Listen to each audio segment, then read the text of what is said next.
Good morning, everybody. Welcome to our March Economic Vitality Committee meeting. My name is Steve Van Dorn. I have the honor of being the chair of this group, and my vice chair, Sharif Madafi, is going to help us get through today's meeting. Let's start, Sharif, with our brand new added Pledge of Allegiance. So please take it away. Yes, and it's a good idea if you can. Think about elementary school. When you did this, we stood, put our hand over our heart, and then recited these words.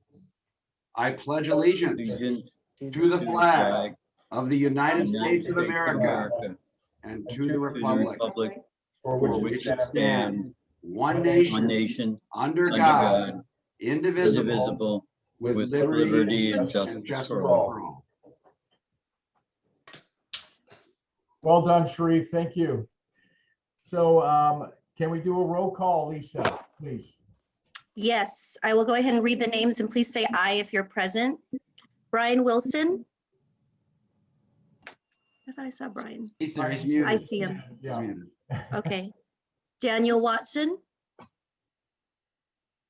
Ellen Pensky. Daniel's Aye. here. I just promoted Here. him to panelist. He was in Oh. the attendee. I see. Thank you. There's a couple others too. Okay. Harsh Goel, Here. Jack Balch, Present. Jeff Chen, Kelly McCaughey, Here.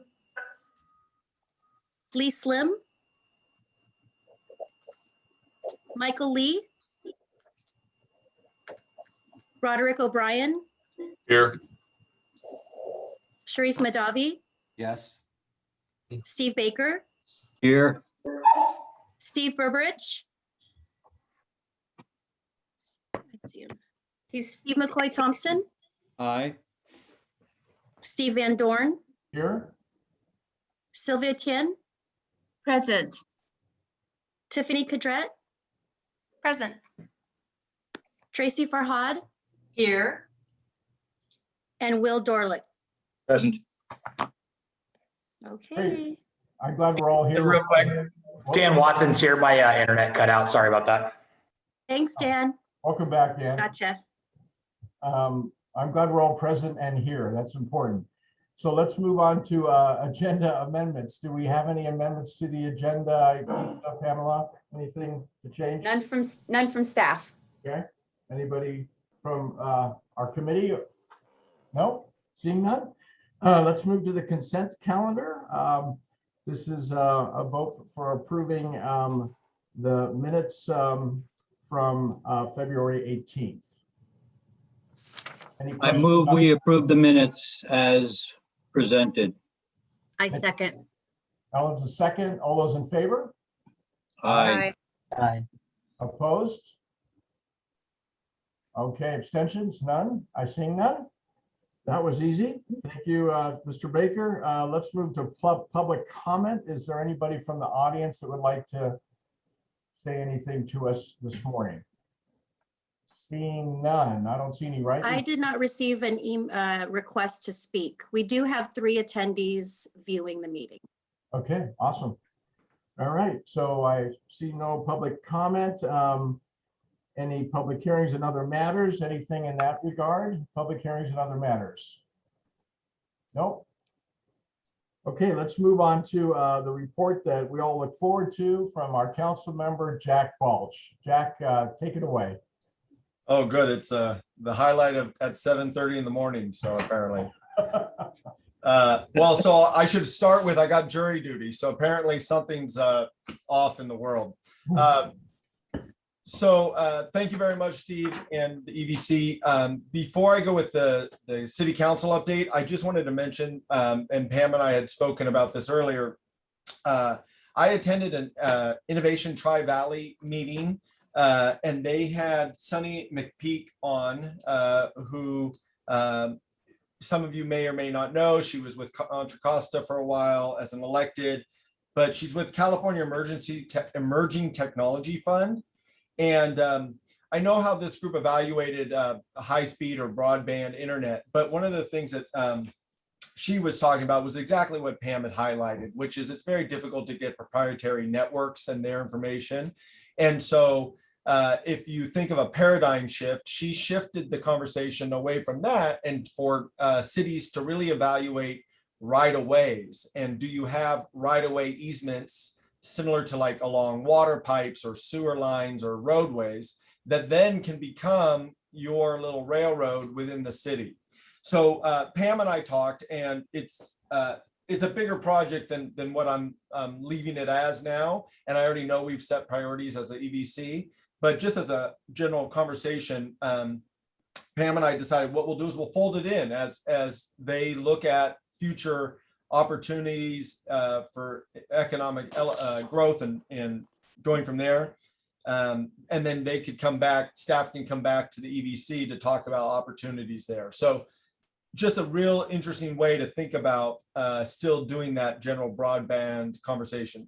Anything you want to add to that, Pam, if I may, before? No, I think that's great. Just to repeat what you said, Councilmember Balch, as we see opportunities to have further conversations with the EBC, we'll take advantage of that and do that going forward.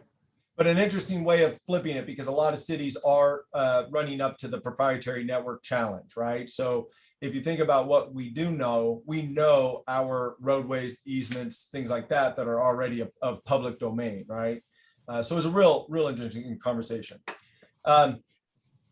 Towards the city council, 2 meetings since our last. So the early March meeting, March 2nd, a couple of things. Monteith Iverson was appointed to the Pleasanton's as Pleasanton's rep to the Housing Authority of Alameda County. We reported to the state our housing production numbers for 2020. There were 45 actual homes completed in 2020. Obviously, COVID had a pretty significant impact on that. 9 were in the moderate class, 36 were above moderate. The budget, probably something to be wary of and acutely aware of, got slashed or cut $9 million. 1.2 million from Livermore Pleasanton Workers' Comp Fund, decreasing transfers of 2.1, which basically means we're not putting as much money to the Capital Improvement Fund and the Rainy Day Fund. We're utilizing some of the Rainy Day Fund that was set up. And then general decrease in expenses of $5 million. And I tried to track it all down for everyone here, but significant reductions in the repair and replacement fund. And also the city has, you might have heard of this attrition conversation. The city has never really booked the fact if you don't have an employee in a chair, a person in the chair, right? So if you don't have it, but you've got the position, that's a funded position, but there's approximately $2 million that's saved from not having that. Well, the challenge is that at some point, the current employees will turn to that chair's role and responsibility, and there's no one there right now. But we are attributing or receiving savings by that. It doesn't mean the role's not out for fill, I should mention. It just means that there's a savings associated with no employee there right now. And then the Rainy Day Fund, when we're kind of said and done, after utilizing approximately $1 million, is sitting at 7.4 million. So there's still that. But this is for the 6 months to get us to the end of the fiscal year for the city, which is in June.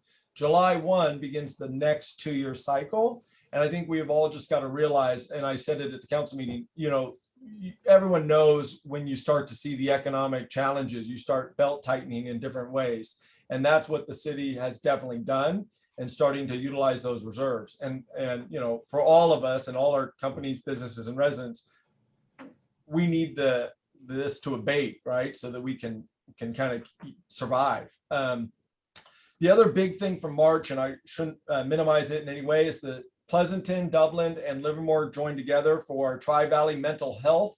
And basically they formed a partnership to do a 1-year pilot to provide mental health services through Access Community Health for 12 to 18-year-olds.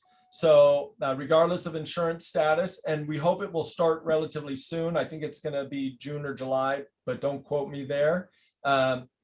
But we're also hoping that the county will fund. It's approximately, so I just talked about budget decreases, we just know, but It's approximately 100 grand for Pleasanton for the 1-year pilot, our portion, without county funding. If the county funding comes in, that will drop to approximately 24,000. And basically, Access is if you didn't watch it, they're just good. I really hope that we learn a lot, and they're going to be a great partner in this. I really feel that. Rounding out the first March meeting, just because I'm lengthier than it must be what council people do. They just get lengthier as they serve longer. But legislative framework as a city got adopted unanimously, I should mention, and that's a good thing. So we're all on the same page as to what we want. Housing infrastructure, transportation, all factors considered. And then ADUs. So you probably watched that conversation. 850 square feet for a 1-bedroom, 1,000 square feet for a 2-bedroom, and no second floor, but still conforming the rest with state law. Our second meeting, which was just Tuesday, so I'm still a little sleepy. A couple things I want to mention. It was on consent, but it's not, it should be brought up, is that the city is spending more for hazardous waste hauling, primarily due to homeless camps, battery recycling, things of that type. So they've had to put more money to the budget to handle that. So when people talk about housing insecurity, we are seeing a financial impact as a city associated with that. We have the HOT housing team with the police department, but there's a cost on recycling hazardous waste. March is Red Cross month. Dr. Gawley would maybe say better. And then another thing I want to highlight is March 24th is Equal Pay Day for women, and the city council acknowledged that. So on March 24th of 2021, a woman who receives approximately 82% of the compensation that a man would in the same job will finally equal their 2020 pay. And I just can't emphasize this enough. As an employer myself, and my wife works, I'm just happy to highlight that issue. The big events for Tuesday were RENA numbers. So you probably know, but the RENA number is coming in at a whopping 5965. The challenge there is Pleasanton is liked, or at least in the past has enjoyed, a 30 unit per acre type of building product. And if Pleasanton does that for the low and very low, and built it even at 100%, you're talking quite a lot of acres of land. And we've got Megan on as a planner, so she could correct me if I'm wrong. But in short, between the very low and low, and I'm looking at the numbers on the side here, you're 2,700 units, and above moderate is 2,300 units. So the action on the council was to hire the consultants to begin the process. One thing that I really like is there's going to be 25 public outreach meetings that were already kind of built into the contract to try to do site selection and things like that. But for us, if you know people that are interested in having their property possibly receive the housing overlay, this would be the time to start reaching out to city staff to kind of put your name on that list. And I believe it's going to be run by Jennifer. Megan, maybe you can correct me if I'm wrong, because Jennifer presented the RENA.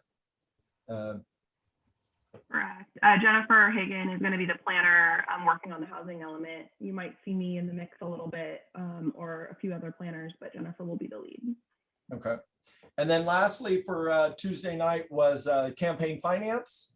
So the city council is evaluating what to do with campaign finance. The current limits for the 2020 election, which I was in, was approximately $1 per voter. It's voluntary because of the way the Supreme Court has ruled about campaign finance in the past. It was $1 per voter with a set at 2008 with an inflationary index. So it's approximately $55,000. It was the voluntary limit. The limit being discussed now by the city council is $1,000 contribution limit per candidate or to a candidate, and then $15,000 for a council person and $25,000 for the mayor. So that proposal will come back, and you can weigh in either way you would like. And that completes the council update. Awesome. Thank you, Councilmember Balch. And may I just build on that by saying that you've done, we give you 5 to 10 minutes, right, to encapsulate what usually takes many hours at the council to have these conversations, right? And so, there's a lot of detail and a lot of discussion on the part of the council. And I would encourage any of you who are interested in these issues to go back and watch the council meetings. They're available, by video on the city's YouTube channel, and then you get a better sense of more of the flavor and the perspectives of all of the council members, right? And Councilmember Balch, you do a nice job of just presenting the council's ultimate action on those items, but a lot more. So if you want to be more deeply informed on those relative to any of the issues Councilmember Balch brought up, particularly RENA, since that's a really significant issue for our community coming forward in the next year. You offered that 5,900 unit. That is our current allocation, we think. There is some discussion on the part of the council about whether we have any opportunities to, continue discussions about whether that number could be changed, right? I don't know where those conversations will end, but just again, I urge you, if you're interested and as active people in our community, you probably are already. So you're welcome to go back and watch those videos to get more of the actual discussion. So thank you very much. Thank you, Councilmember Balch. Great report. Lots of exciting things going on. So is there anything that you see in the next month for meetings that you'd like to highlight, or is everything, it's too early for that? Yeah, so great question, and thank you, Pam, as well. So I'm open for questions, I should definitely mention, or later. The next thing that I think is going to come up from the city council is the priorities. Usually it happens in March, and they are trying to find a date at this time to kind of set that.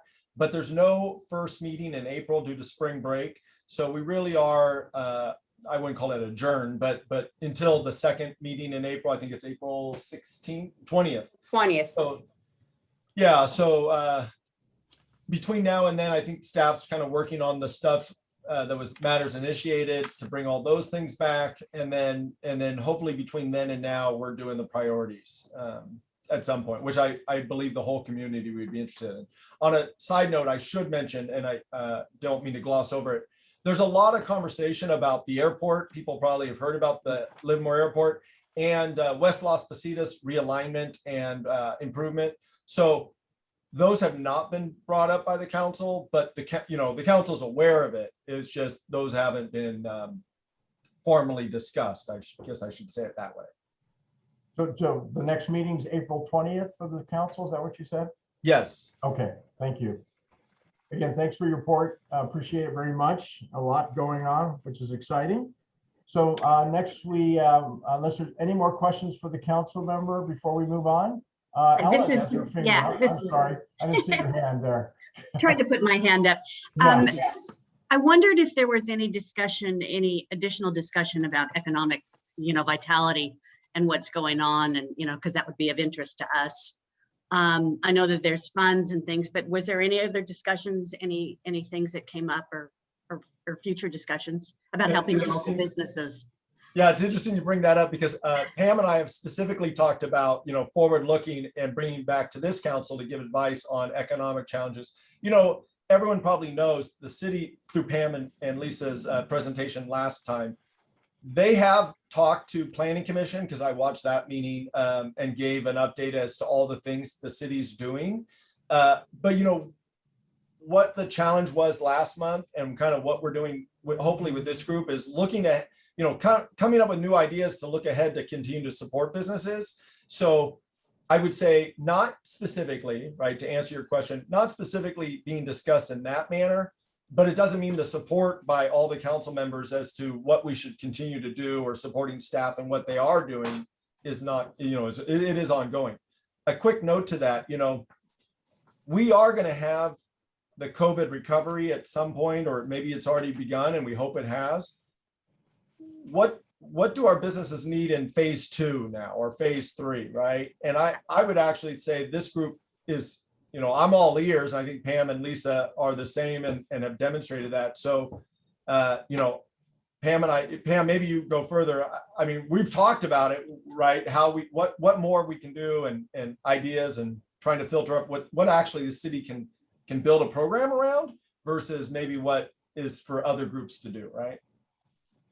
Yeah. So Ellen, I think I'd build on that and just suggest that we heard, Lisa and I took away from our conversation last time, right? The whole work plan, and we are starting to work on those items. As we get a chance to build them out, we'll bring them back to this group to offer input and weigh in on, and where and if there's a need to take any of those to council because we need council action or because we just want to update council. We'll do that as well. We'll work that into the plan. So we've taken those at hand and we're already starting on them. Yeah, and and my point is, and to Jack's point, yes, we're going into another phase, hopefully, but what does that mean? And I just want to make sure that it's always front and center. Helping our businesses are things that we can do. Great, thank you. Any other questions for Councilmember Balch? Make sure I don't see any other hands. Thank you again. Let's move on to our presentation this morning on review and discuss draft strategies and actions for the Climate Action Plan Update CAP 2.0. We have Megan and Zach here from the city. Thank you for joining us. And if you could just tell us what you're looking for from us before you start, I think that would be helpful. And I'll hand it off to you, Megan. Thank you. Great, thanks so much. I will share my screen here once I get into it, but really the ask today is to review the information, provide feedback. We're not looking for any formal action necessarily, just discussion around the draft actions and the process to date or any comments you have on the CAP based on the information that you have. So I will share my screen here. Give me just a moment. And Megan and Zach and then Steve Van Dorn and Sharif. Megan, we have a pretty large group, as you can see. So maybe Steve and Sharif can help you facilitate the discussion by using the hand raising function. That way we don't miss anybody who has comments or information they want to offer or questions they want to ask. That would be great, thank you. And we'll also monitor the chat too in case any questions Awesome. come in there. I don't know if people use that function, but we'll also make sure we monitor that in case we see any questions pop Great, up. thanks. So this presentation will be a little bit repetitive for some of you, particularly Steve, who I think this might be his third time seeing it, but I'll go over a little bit of the process to date. I'll talk about the draft actions that we have for your discussion today, and then we'll open it up for feedback. I have a lot of information, but I will move fairly quickly through the slides. I don't intend to linger too much on the details, but I'm happy to go into detail where it's needed or wanted. So I'm happy to circle back to any of the slides, or we can get into those in the questions. So please just let me know if you want me to expand on any of these details, and I'm happy to do that. So we'll start really high picture. What is the Climate Action Plan? It's essentially a policy roadmap for local actions that the city, businesses, and residents will take in our community to reduce our greenhouse gas emissions, enhance our environmental sustainability, and prepare for climate change. Why are we updating our Climate Action Plan? A little bit of background. We have an existing Climate Action Plan. It was adopted in 2012. And the City Council identified preparation of an updated plan as a priority in the work plan because the horizon year of that old plan was 2020. Since our original CAP was adopted, a multitude of strategies to monitor and address climate change have emerged at every level, really, the international, federal, and state level. And the state of California has adopted a lot of these strategies through legislation to regulate GHG emissions. And that's through both voluntary and mandatory measures. So examples include the Title 24 CalGreen standards for building construction, PAVLI clean car standards for vehicle emissions. So you see that pop up in a lot of different sectors. And then they've also established, the state has established a statewide GHG emission reduction target for future years. So building off of our 2012 CAP, the hope for our CAP 2.0, that's what we're calling the updated CAP, is to really create a clear strategy forward that responds to these new regulations and technologies and that protects the health and well-being of the residents and the local economy. So the process to date, the project kicked off in March of last year. So as you can imagine, we had a little bit of a delay due to COVID, but we've really been actively meeting since August of 2020 on the climate action plan. The city's Committee on Energy and the Environment is the main city body reviewing documents and advising staff through the process. We have had city council touch points through the project, and ultimately the council will review and approve the final plan. So right now we're doing a big outreach push, which includes connecting with our other committees, commissions, stakeholders, and the community on the project. A little bit of background on sort of the steps to get to where we are today. The first step was looking at our existing conditions, so reviewing relevant plans, programs, policies that inform our current decisions relating to climate activities. The next step was looking at our CAP 1.0, our original CAP, where are we at in implementing those actions?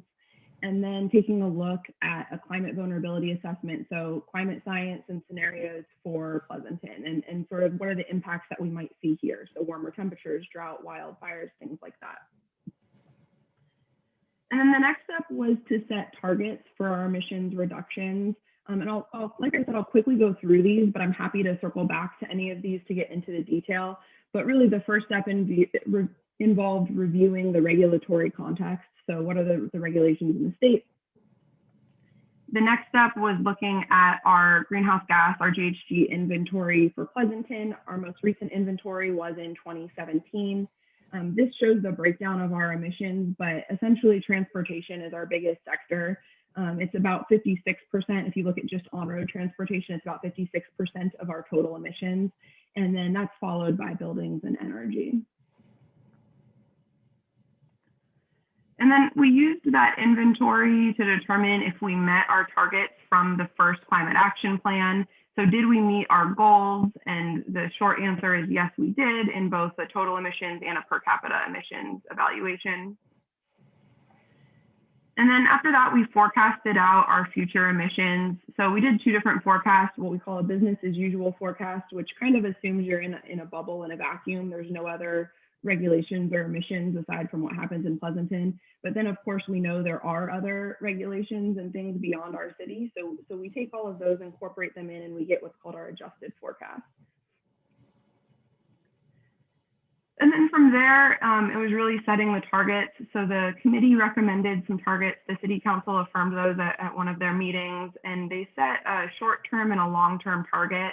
The short-term target in 2030, the long-term target for 2045.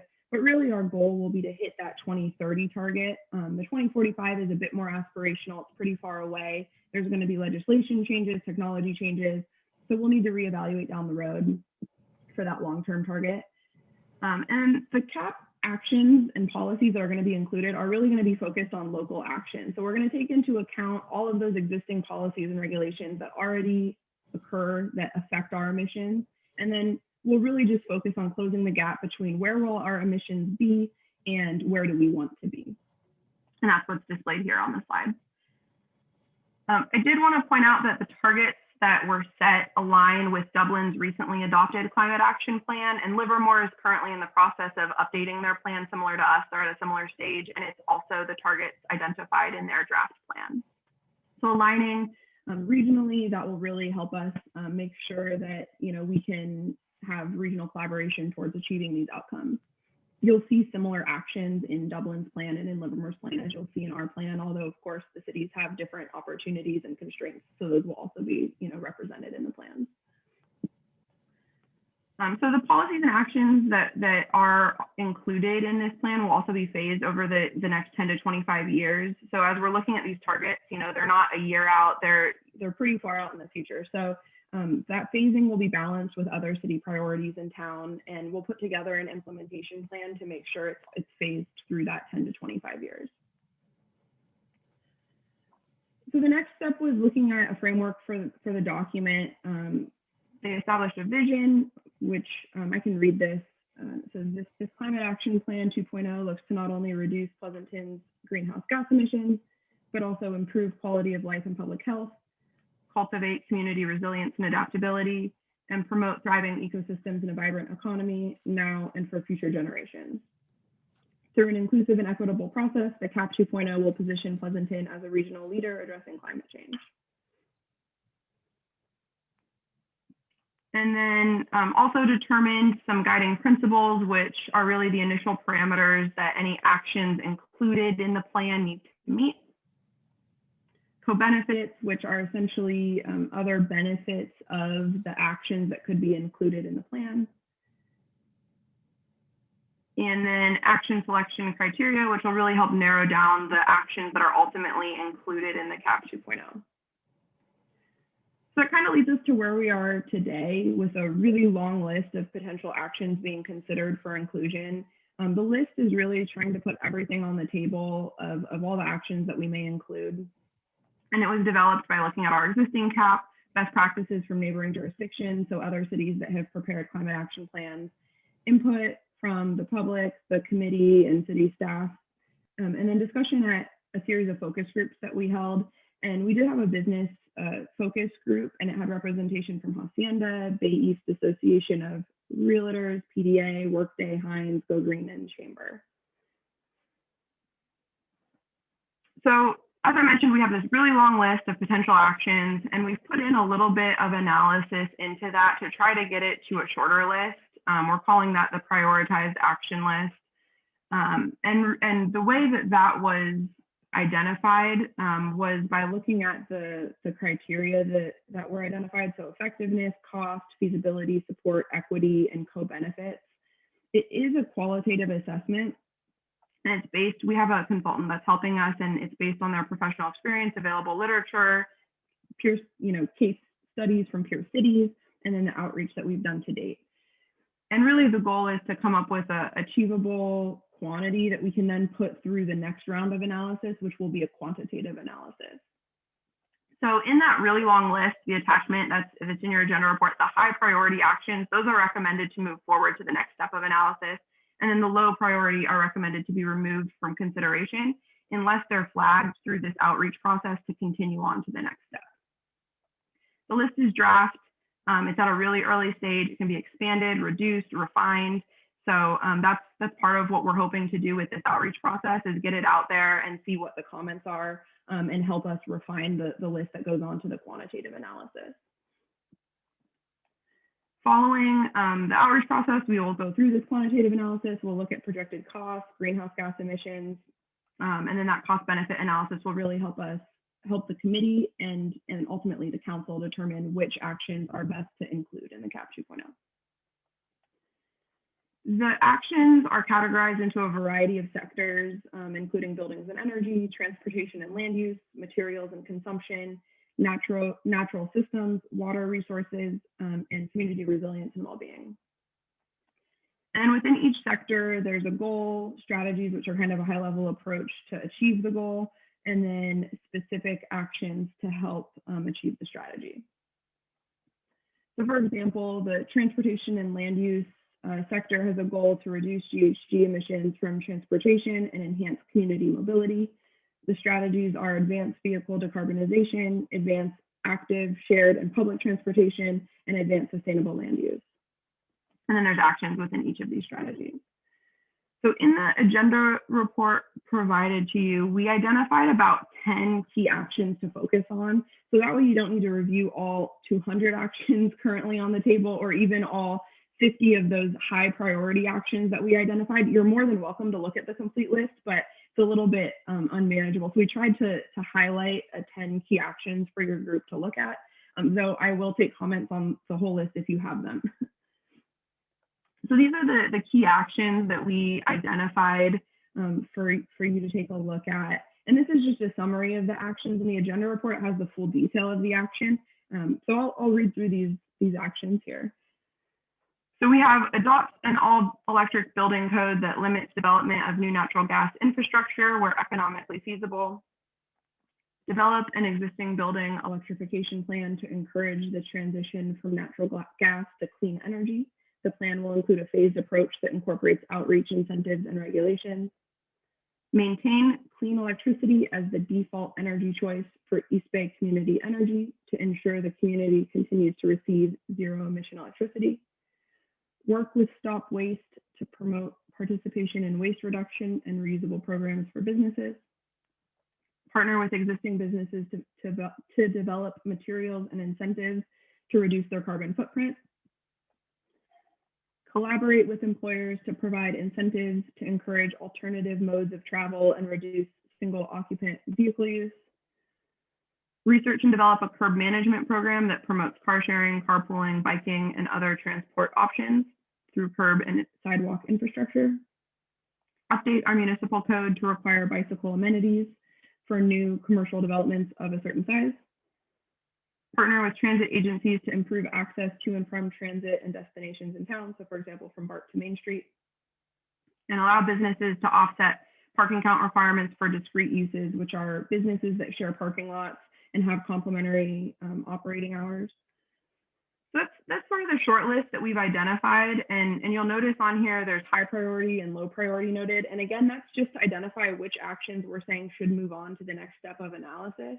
Though part of the feedback we're looking for is if any of the low priority should be elevated to high, stay in the conversation, as well if any of the high really don't seem feasible or relevant, or if you have concerns about them. We did identify some discussion questions to help the conversation, which are, should any, sort of what I just mentioned, but should any of the high priority actions be removed from the list? Should any of the low be elevated to high? So moved on to the quantitative analysis. Are any crucial actions missing? And then do you have any strong support or opposition to the actions listed?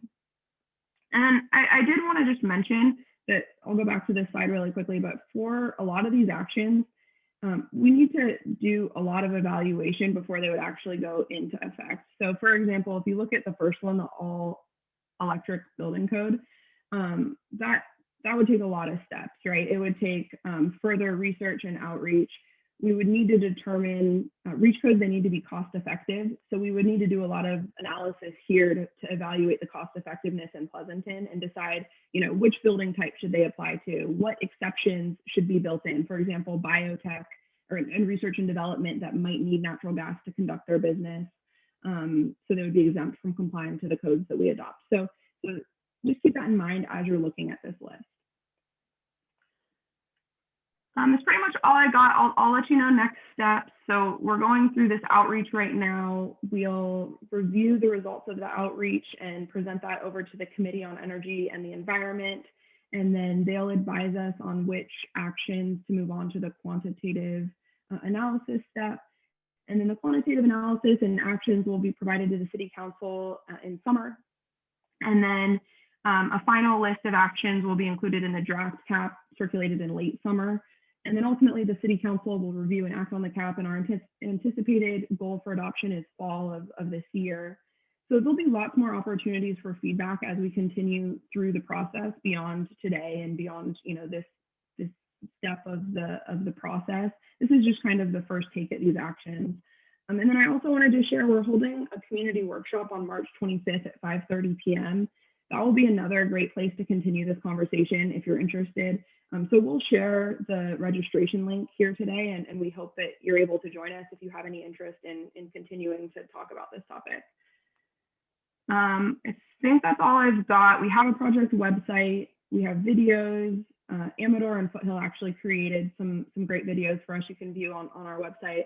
There's places to provide feedback, trivia, lots of reading material that's really dense that you probably don't want to get into, but it's there for you to review. So check out the website if you haven't already. I'll stop sharing my screen. I think as mentioned, Zach's also on the call. He's a management analyst with the city, and he might help answer some of the questions along with myself. Great. All I've got, yeah, thanks. Thank you, Megan. Appreciate it. I don't know if it's helpful. Should we bring back that screen of what you wanted our input on, those, what were those 10 items? I mean, maybe that would help. And then while you're doing that, I think Steve McCoy Thompson had his hand up for a question, and then Will is next. Okay, let me share my screen back to those questions. And then we can also pull up the actions on the screen if that's preferred too. So yeah, whichever is preferred. So I'll leave this up. Great. Thank you very much. So Megan, that was great. The whole team, I was really impressed by the charts and graphs. There's a lot of data there and you whipped through it. It's very impressive. And I like the fact that you're having these focus groups about trying to get some feedback on the way forward. My question is, if you could talk a little bit about the feedback you may have received on CAP 1.0. In terms of the stakeholders that have been impacted on this and the community at large. And I imagine, from the community at large, many of them didn't even notice, you made these achievements and it didn't impact them really materially at all, which is a good thing. But I'd love to get a sense of, what is the reaction you got from 1.0, which will hopefully inform how we move into 2.0. Yeah, it's a good question. Frankly, we haven't received a lot of feedback, I would say, since 2012 on CAP 1.0. I mean, it got implemented and sort of behind the scenes, the city, we're trudging through it, working with the council to adopt these policies. I would say that we haven't really heard much either way. I will say from a staff standpoint, the comments have been that the document was too long. It sat on the shelf a lot, so it didn't get as much use as it could have gotten. So I think with CAP 2.0, one of the things we're trying to fix is that issue. So what we don't want to do is include 200 actions that, kind of fall through the cracks and don't actually get implemented. So our goal is to really create a plan that we can use and implement. But from the community, I don't know, maybe Pam, you can jump in here if you've heard anything, but I don't think that I've heard much either way, negative or positive. I think it's just kind of existed. That would be my comment as well. Yeah, and I think that may be a good thing, right? Yeah. But I maybe just as part of your focus group going forward, it might be nice to highlight not the document, which is all documents are huge and no one reads them, but the actions and getting some feedback that came out of that, since 2012, and see if there's any feedback on that. Because I just always feel like, when you're moving forward, it's always good to just look back a little bit and see, did it resonate? Did anybody care? It didn't impact them at all, and we achieved these results, then great. And that'll help guide the kind of actions we really should be taking going forward. Definitely. And I will add too, we did do an analysis just at the beginning of did we actually, implement the actions, what's outstanding, and sort of why didn't we implement the ones that we didn't implement, so that we could understand, was it because they really just didn't fit Pleasanton? They weren't feasible either financially or because of resources or fill in the blank. And so we did take that look at it, and it's a good point to sort of ask the question, hey, did this impact you as a community member, as a business member, or fill in the blank? Thank you. Yeah. Will, you're up. Excellent, thank you. I think the water conservation reaction to the community and those policies during the drought were a good indication, both of the ability for the community buy-in in issues of sustainability, and the maintenance of that going forward. So I think we've seen that as a way that the community has bought in. But my comment as far as the priorities, I would look at TR 1180, which was the transit agencies providing access from BART at a higher level. From a business standpoint, I would recommend moving that to a high priority, because that would encourage less traffic. It would encourage and also work within the guidelines for less parking spaces and more implementation of other areas that the parking spaces are not being used for, and would encourage employees to use those kind of transportation alternatives rather than individual vehicle. So I would take, I think that's TR 1180, which is now a low priority. I would put that as a high priority because I think it not only is a good idea just by itself, but supports the other actions that are high priorities. Great, well, thanks. Roderick, I have you next on my list. Okay. Megan, I'm curious. I've only taken a cursory look at the full list, but I didn't see any discussion of renewable natural gas. Is that even on the consideration list? Was that discussed at all? A good question. I'm gonna look to Zach really quick to see if I can pull up the broader list really quickly and take a look here. And I guess while you're looking, I'll tie this to two things. Number one, the BE 1001, I do vocationally consider an overreach. And it's just because it's, from my perspective, it's a little short-sighted. There is the ability throughout our communities to collect the methane that comes off of our wastewater treatment facilities, off of our landfills, and off of biodigesters if we choose to compost or on a ag basis.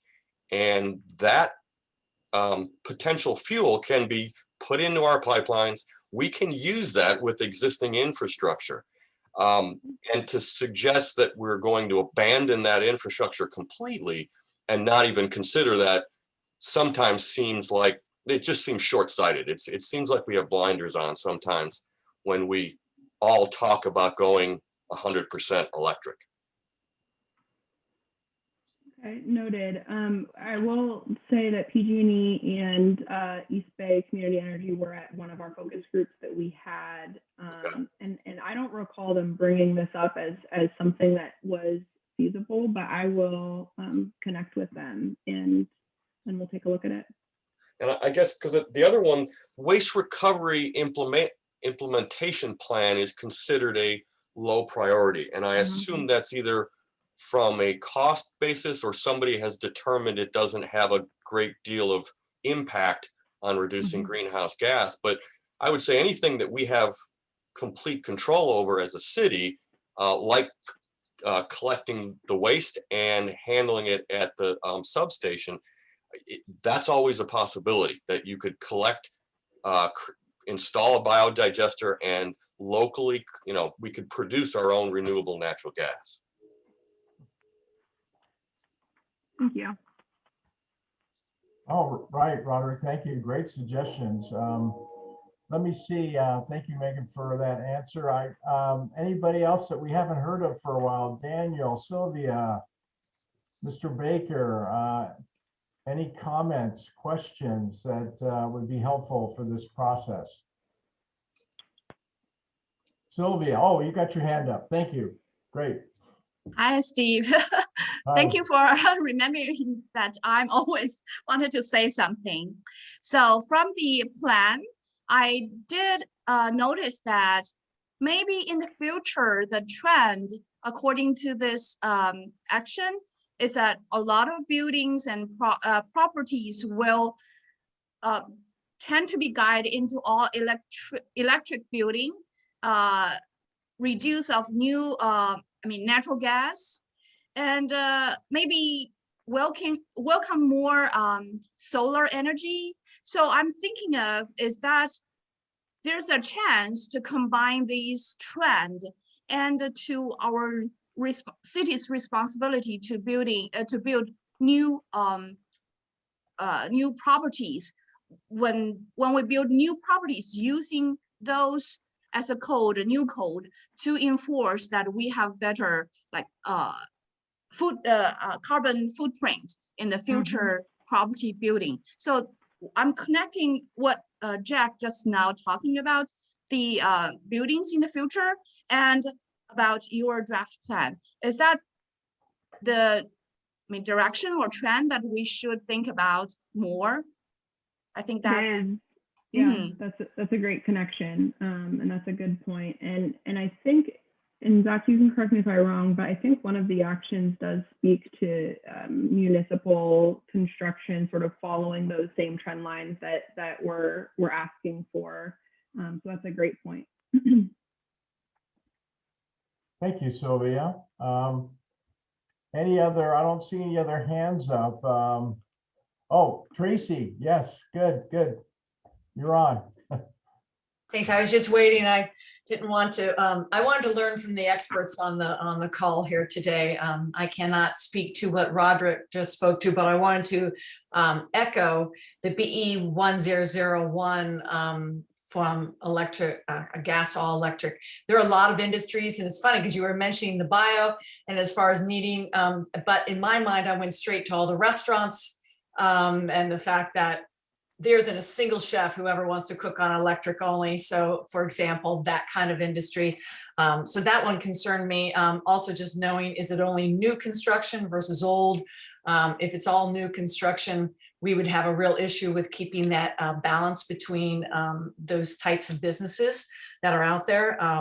Also wanted to ask, especially given what just happened in Texas, my brother actually stayed warm for 5 days in his house, thank goodness, to the gas fireplace. So we'll keep that in mind. The other thing I wanted to ask is on your low priorities, and Megan, hi, I'm Tracy with Visit Tri-Valley.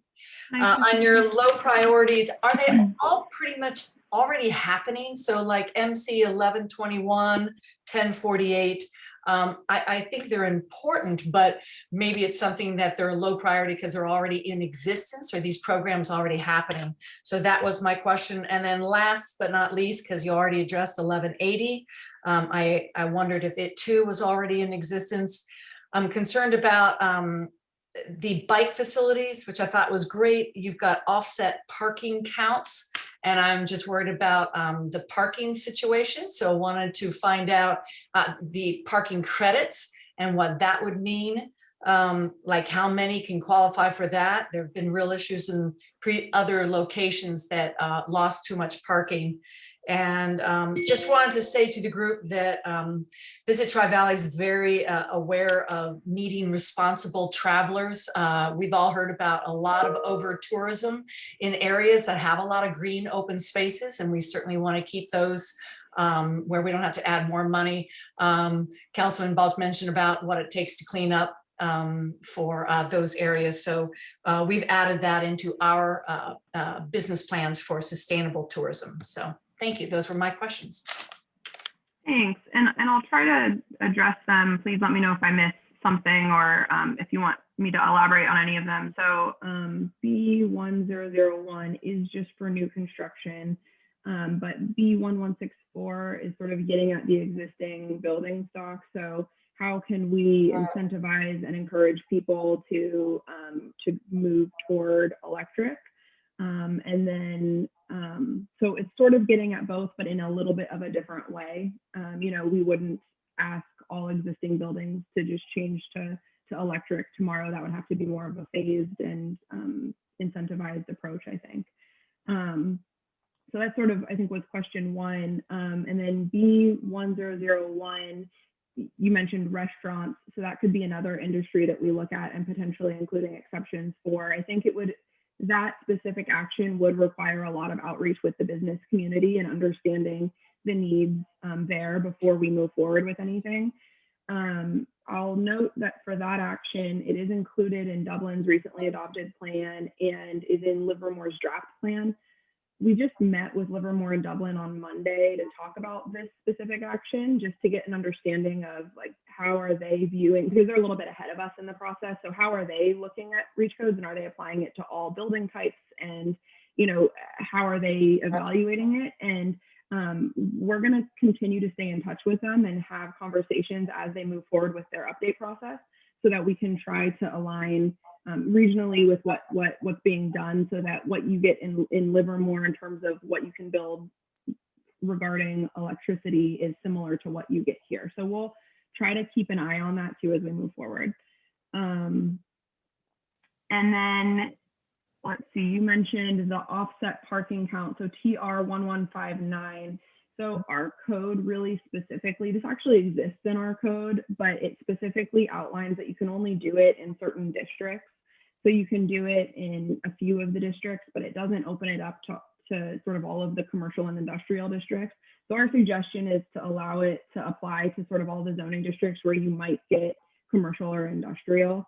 And it's really specific to uses that their hours can be conditioned. So it ensures that you're not having, let's say, one business just change their hours all of a sudden, and now you have a much higher parking count than you would have otherwise had. So there are some limitations there in terms of who it can apply to and how it can be applied. And then let's see, you asked about why some of the low priorities are low. Perhaps we're already doing them. Yes and no. I'll say we're not specifically working with Stop Waste, for example, to promote these waste reduction programs, but the waste reduction programs do exist with Stop Waste, just not through the city. So it's sort of taking a more active role in getting those programs out there and encouraging adoption of them.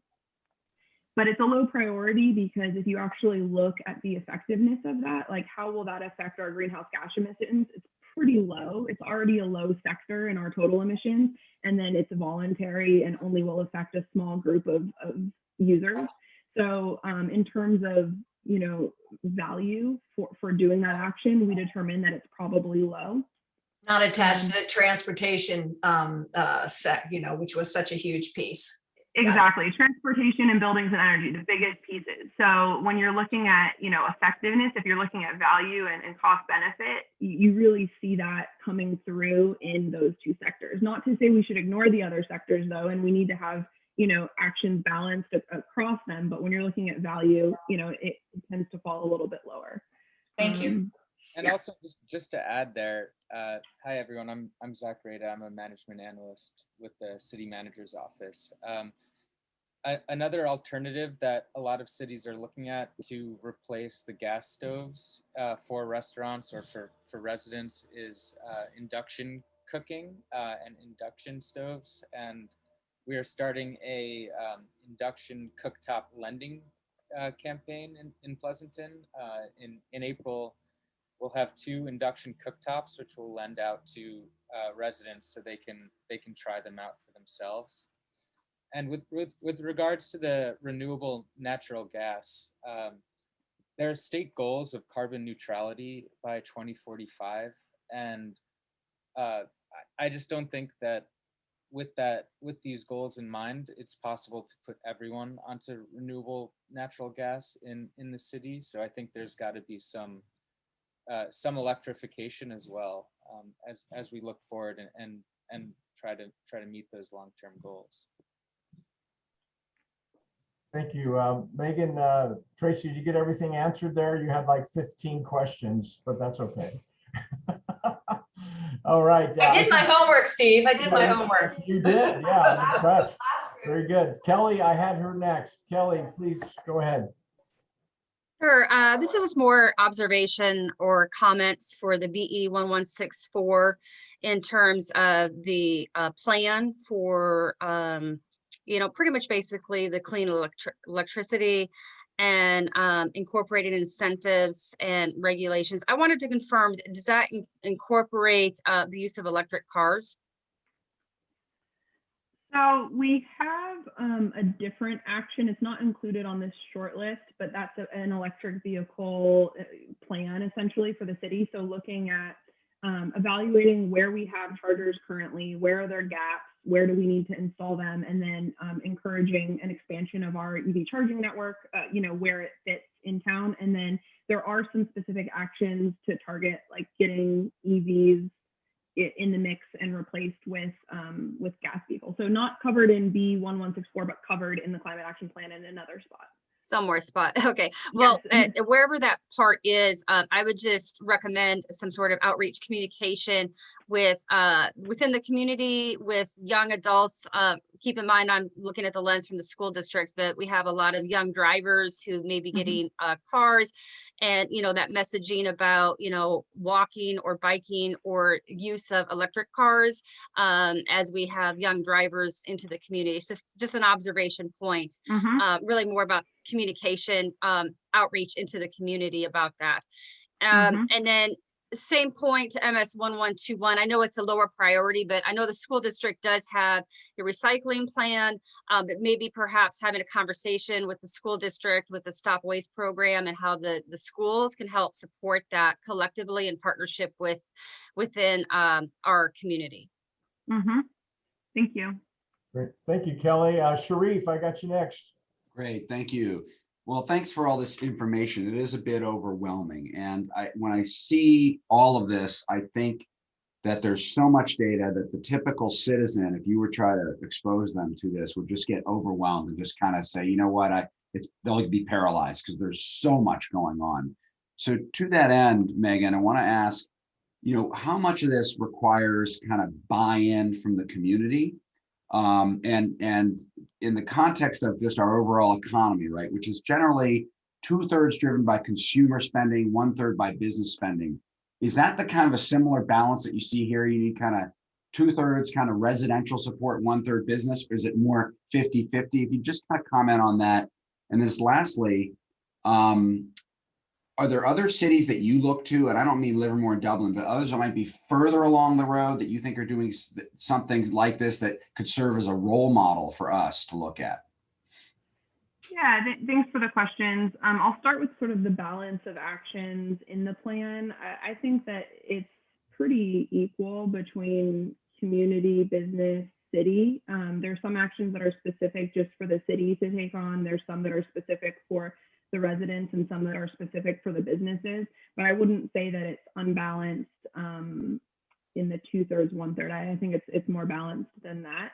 Yeah. And then when we're looking at cost too, we're looking at cost savings as well as cost in terms of to the community, to the city, across the board. So to businesses. So that's all being considered as we look at this. And then in terms of buy-in, this is a public process and this plan is being reviewed by the committee and the council. So there is a level of support that we're looking for on this. We definitely don't want to adopt something that, isn't supported by the community. I don't think the council would go that direction. So the hope is that we can look through these actions and figure out what's right for the community.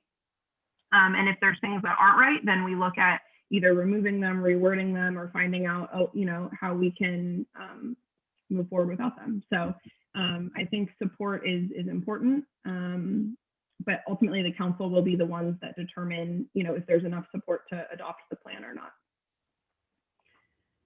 I think, did I cover your questions? Was there another one? Oh, what other cities are we looking to? Yes. So we are actually on a monthly call with other cities that are updating their climate action plans or have climate action plans. And that includes, Zach he's organizing the call, so he can probably share all of the cities that are incorporated there. But we are having conversations with the greater Bay Area. Last week on the call, San Francisco also joined us and shared some of the things that they're doing. And they would be an example of somebody who's a lot farther along, I would say, in their action implementation than us. We're looking at, cities like Oakland and everything, although, some of those actions that you see in those plans aren't necessarily applicable for us, but we are looking sort of far and wide at other examples beyond just our neighbors here. Great. I think Steve Berberich, you have your hand up. Yeah, sorry, couldn't find the chat. So quick question of clarification. So BE 101 and BE 1164, is there a direct impact on residents? You spoke about percentages between business, community, and residents. Does this impact both residents? It could, yeah. And so part of the further research that needs to be determined for 1001 is which building types it applies to. So is it residential only? Is it commercial only? Is it both? So that would be part of what is determined in the next step. But I think how it's initially visioned right now is that it would apply to both. Okay, so yeah, because my comment there is that, living in Pleasanton for 20 years, I renovated 2 homes. And if I had to be dictated to renovate a 3rd home, which I live in, to go all electric, I have a deep problem with that, not giving our residents choice. Mm-hmm. And I'll note to 1164, which is for the existing building. So 1001 is just new construction. So if a new subdivision, for example, were to come in and this were part of our code at that point, then that would apply. But for the renovation piece, that's really 1164. And for that, what we would look to do is create a plan over, the next 25 years or so that would have different steps. So in the beginning, it would be just incentive based.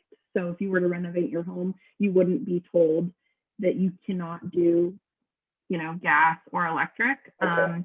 And then down the road, depending on the level of adoption that we get there and where we're at in meeting the goals, it might become some sort of regulation, although we'd have to evaluate what those levers might be. So for example, when you replace an appliance, is it then? But then you have the concerns of people just avoiding permits because, they don't want to necessarily do the replacement to electric. So that would take a lot of research and the plan would be to have something phased over time. So it wouldn't affect you in that way in the near term. Yeah, and the only other comment I would have is for anyone who has lived in an all-electric heating apartment or house, first of all, it's extremely expensive. Second of all, it's not that effective. So noted. Thank you. Just to share that comment with you as well. Thanks. Thank you. I appreciate it. Thanks, Steve. Great questions. I think I had Councilmember Balch next in my list, and then we'll go to Mr. Dorlich again. I hate being introduced as Councilman Balch. So just Jack. My quick comment is from a landlord perspective, I am changing out air conditioner units, HVAC units, the buildings in Pleasanton that we own for 40 years. And so they're on their life cycle for conversion. And we are converting from from gas to electric, not because of the city code, but because of the California building code. So I want to mention this electrification is already underway. And as Steve mentioned, tenants don't understand that heat strips take time and an air conditioner has to, warm up over a longer period of time. So you have to start it earlier and their bills are a little bit higher. So I just want to mention it's underway and to varying degrees of acceptance. Maybe a point of notice. I don't know if it needs a comment. Thank you. And that's a good point. CalGreen is the building code that's regulating this stuff, and we have to enforce that. And CalGreen over the years has gotten more and more, I would say it's included more and more regulations, and that's sort of what we anticipate happening. So even if we were to, let's say, undertake 1164, and in the beginning we say it's all outreach and incentives, and we hope to encourage people to do that. The reality is the state might require it sooner than we're even ready to get there. So that's a good point. Thank you. Great. Steve Baker, I think before I go to you, Will, I didn't see Steve raising his hand. So Mr. Baker. Yeah, thanks. Megan, I think this is a good list. As Sharif said, it's sort of daunting seeing all of this, especially when you look at the full report that you guys have. And for me, the challenge I have is I really don't understand what the costs are relative to these particular items, and more importantly, what the potential benefits are. So I have no way to really assess the relative impact or the relative importance of some of these items. So to me, that's a real challenge to be able to provide you with some effective feedback, because I'm looking at this and I can say, okay, qualitatively, this seems like it makes sense or it doesn't make sense, but I don't know whether the facts would necessarily support that. So that's one thing. And I know you guys have baked it into your scoring somehow, but that's not really visible as we're trying to evaluate this. So that's one point. Going back to sort of what you've already accomplished, if there's a way that you can somehow communicate, these are the particular steps we've taken, this is what it cost us, this is what we've got as a benefit so far, and these are the benefits we expect downstream, I think that would be an effective way to then layer 2.0 on top of 1.0 and show how you can extend that set of benefits with these existing or with these new proposals.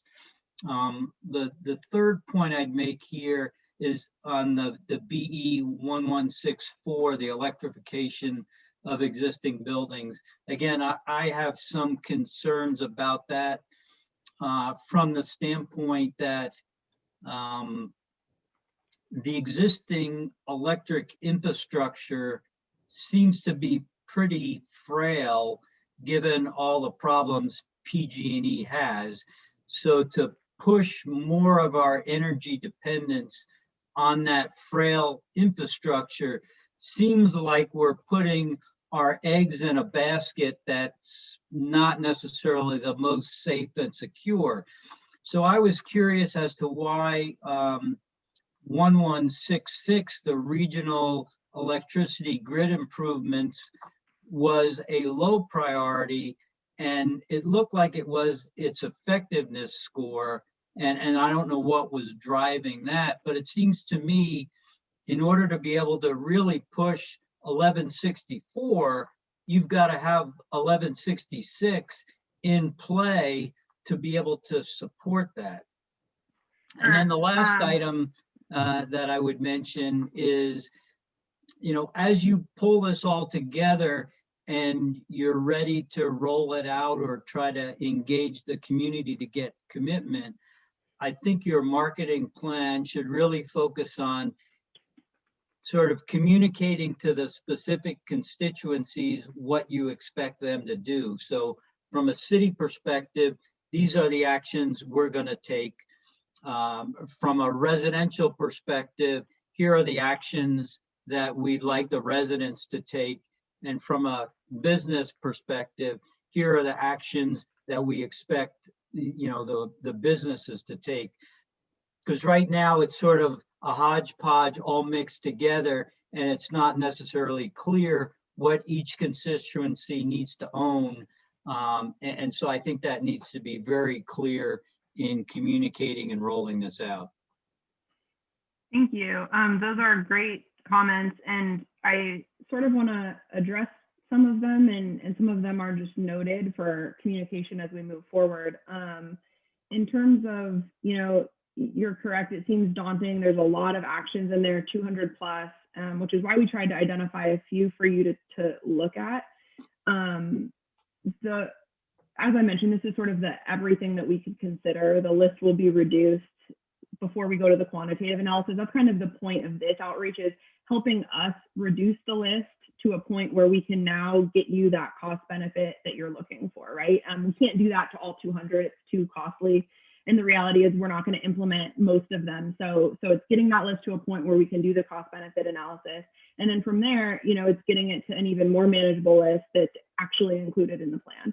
So I think we'll get there. And right now you're looking at the everything, the very zoomed out version, because we wanted a chance for this early input.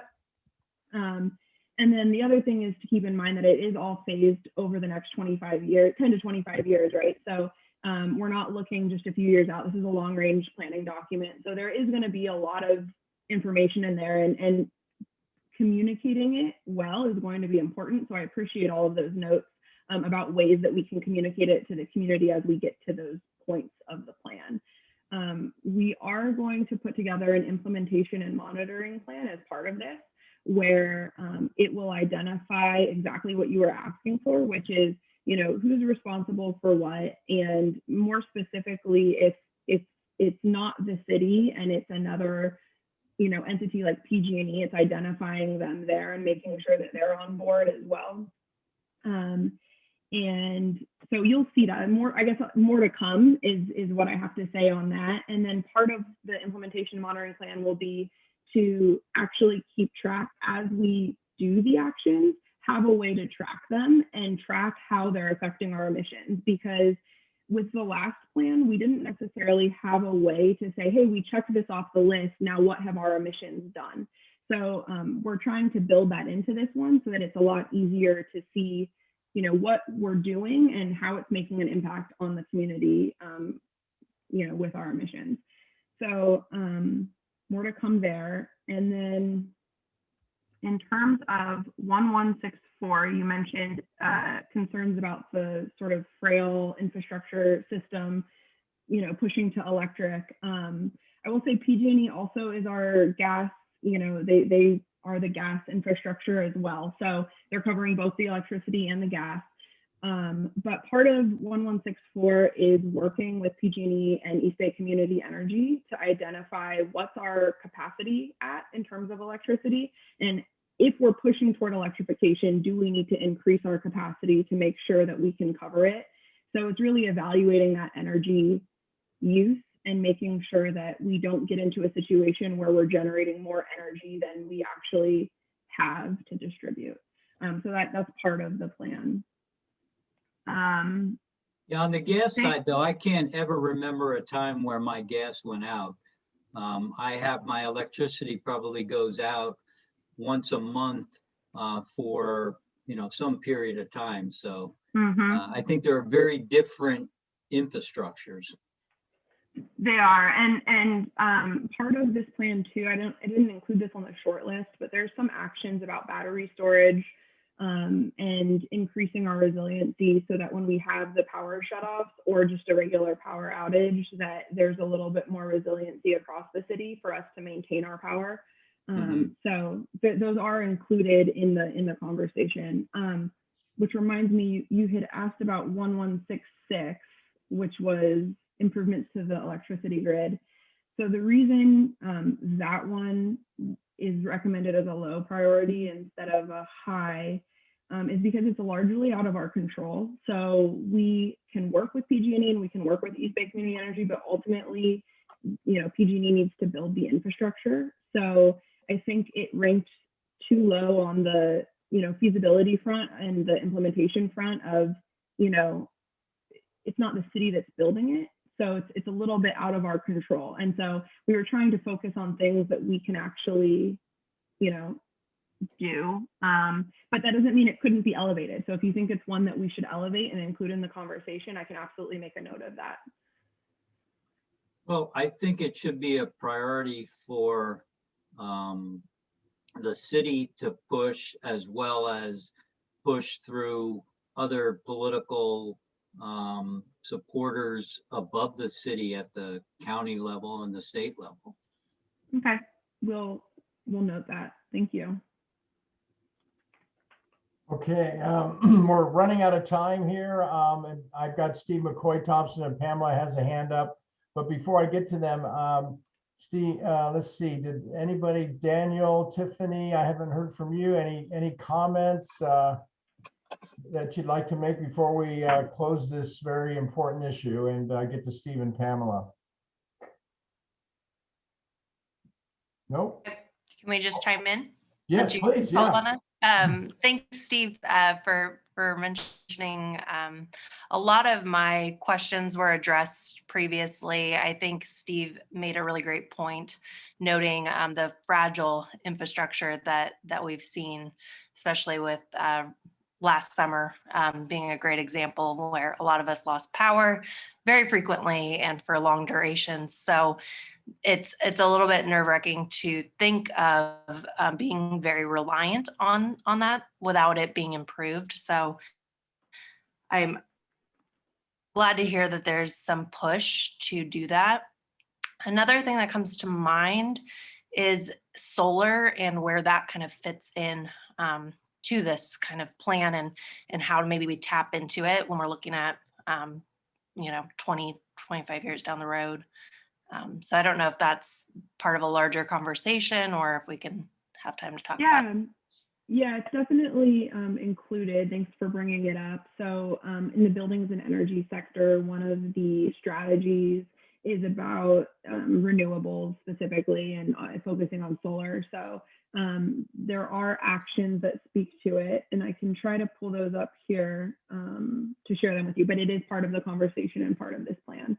And increasing solar not only improves our grid, it puts more power on the grid, but it also increases our resiliency, especially when paired with battery storage. Because if you can produce, your energy and store it on site, and then if we have a power outage, you've got the power there to operate. So it's definitely part of the conversation. I'm going to jump to Pamela. Did you have a comment, Pamela? I did, Steve, thanks. I really was going to take some privilege and see if I could put Brian and or Dan Watson on the spot relative to folks who do commercial leasing, right? I think it would be really important if you had any high level thoughts or comments about what you're seeing out in our commercial market that might influence this. I'm happy to chime in here. I think that the leasing market, I think that the plan is incredibly detailed and somewhere that we absolutely need to go. This is Dan Watson, by the way. I would say that our leasing activity on the commercial side is not nearly robust enough for us to, kind of make pushes in the commercial market. But I think having the guidelines there in place, to Jack's comment about, replacing HVAC units with electric because it's mandated by the state. I mean, I think those changes, we've been working through some of those changes with Title 24 over the last several years. I certainly don't see anything that would get in the way of leasing on this. And to the contrary, I think there's some larger companies like, Brian works with some larger companies on the tenant side. He can speak to this better than I can, but that they want these in place, right? They want to be able to sell it to their employees and whatnot.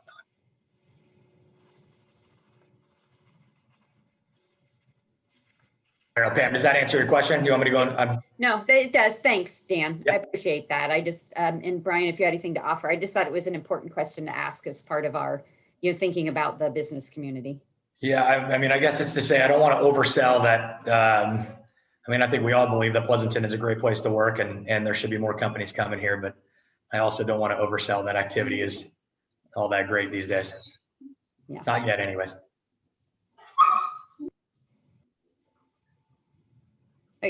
Brian, do you have anything? I think Brian might be on mute on your end, Brian. Yeah, we can't hear you, Brian. Sorry.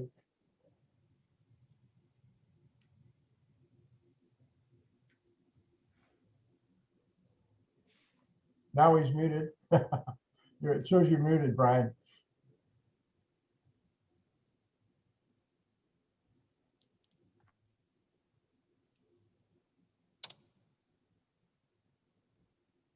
So much to say.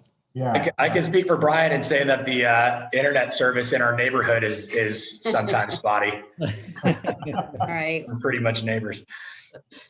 Well, while he's trying to get back in, Steve McCoy, why don't we close it out with your last question? Yeah, these are just a couple of quick comments. I really want to echo what Steve Baker said, that some of a clear cost impact analysis would be really helpful for people to make a decision, and just want to encourage you to include the cost and impact of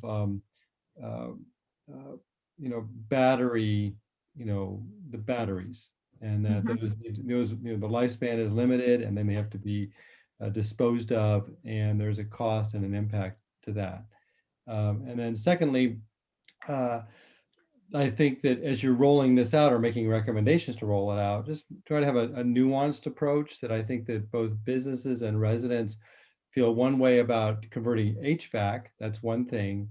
But in terms of cooking, particularly restaurants, I think there will be resistance. And so as you make those recommendations, that maybe there's a nuanced approach where you take first addressing HVAC and then get to some other things.